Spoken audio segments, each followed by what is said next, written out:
Hi, my name is Jared Voley from CreativeStandup.com. In the last video blog, I talked about the first set of steps for creating novel ideas, those of preparing yourself, which is made up of observation and abstraction, and then working with those components, which is synthesis, and then having that creative insight. In this video, I'm going to talk about the next series of steps of the creative process, which the first one is going to be in evaluation. So finishing the last video, we had our creative insight. And in this step of the creative process, what we're going to do is start evaluating that idea.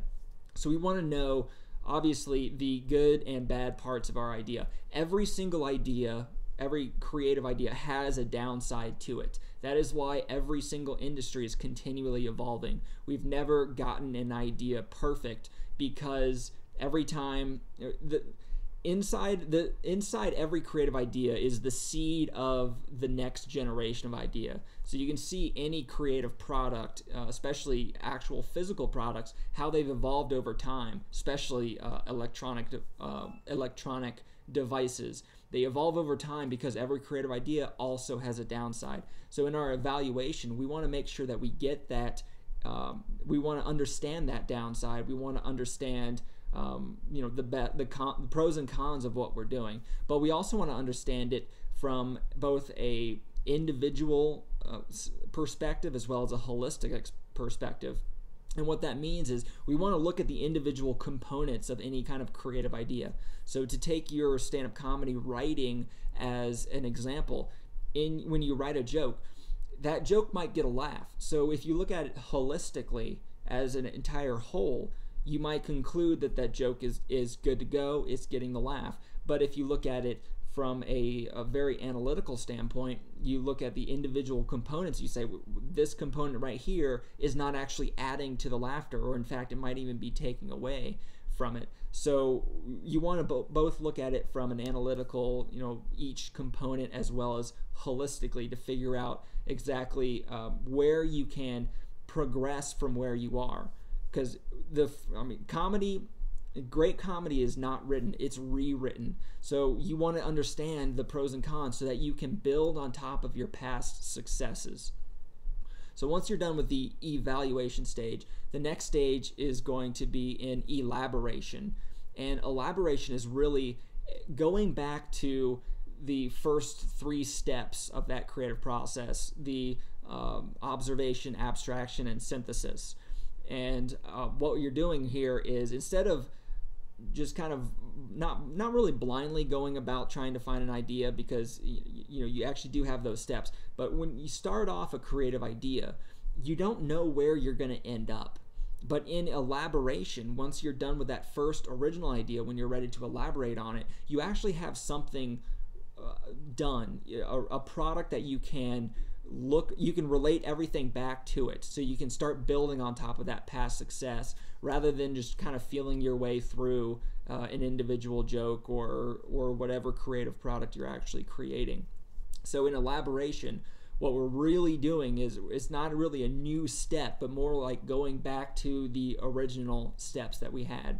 And then the last step is going to be in implementation. And implementation, if you're dealing with just a simple joke, if that's the creative product that you've designed using these steps, then it's very easy to implement. You just go on stage and you throw it on stage and see what happens. It's very simple. But if you're dealing with a creative idea that is really, really original, and especially one that takes time to play out, like say you're creating a whole new idea as a focal point for your career, then that's going to take some time to play out. And for an example, Steve Martin, his development of anti-comedy, it wasn't something that he could just throw on stage once and understand completely. It's not an individual joke. It's something that plays out through their entire career. So if you're implementing a idea that has that much impact, you can't simply just throw it on stage once, evaluate it, and understand it on a deeper level.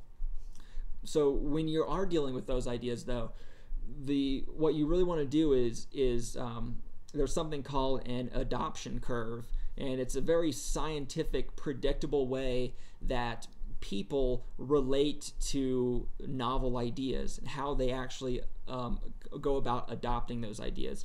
And what an adoption curve says is that the first 2.5% of the population is what's called innovators. And the innovators are people that naturally gravitate towards new ideas. They're actively searching for them, or they're very willing to go out on a limb and try something new, just because that's something that syncs with their personality. It doesn't matter what industry you're talking about. There's going to be a group of innovators that are willing to stand in line for 5 hours in order to get the new iPhone first or whatever. Those are the people that you really want to appeal to with a creative idea, because when you're implementing an idea, they are the people that are most susceptible to a creative message. And what most people try to do is they try to appeal to everyone all at once. And that doesn't really work, because when you're actually trying to appeal to everyone, you kind of water your material down a lot.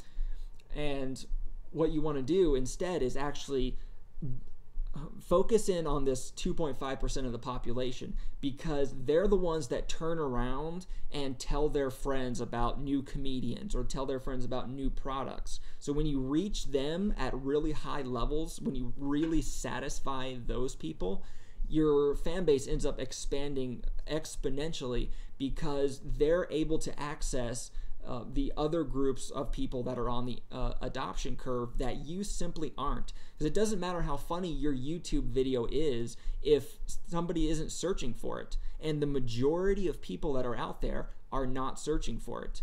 A lot of comedians, I think, believe that in order to have a huge fan base, you need to just appeal to everyone, and it's just simply not true. You have to appeal to that 2.5% of the population that is innovators, because they have access to the majority of the people that are out there. So those are the steps of the Creativity for Comedians program. Obviously, I flew right through them, and I didn't get to don't have nearly enough time to lay out all of the ideas like I do in the Creativity for Comedian program, the full one. If you're interested in the actual program, there is a free version. All you have to do is go online and sign up for our newsletter, and you'll be instantly linked over to the download there. And if you have any questions on this, or if you want to ask a question and have a video blog made about it, then feel free to contact me on the contact form. Once again, I'm Jared Voley from CreativeStandup.com.